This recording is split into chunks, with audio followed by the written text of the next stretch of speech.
டெல்லியில் கனமழையின் போது பழைமை வாய்ந்த வேப்பமரம் விழுந்ததில் பைக்கில் வந்த தந்தை மற்றும் மகள் மரத்தின் அடியில் சிக்கியுள்ளனர்.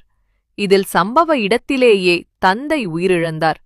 மகள் பலத்த காயங்களுடன் மருத்துவமனையில் அனுமதிக்கப்பட்டுள்ளார். இந்த துரதிர்ஷ்டவசமான சம்பவம் அப்பகுதியில் மிகப்பெரிய அச்சத்தை ஏற்படுத்தியுள்ளது.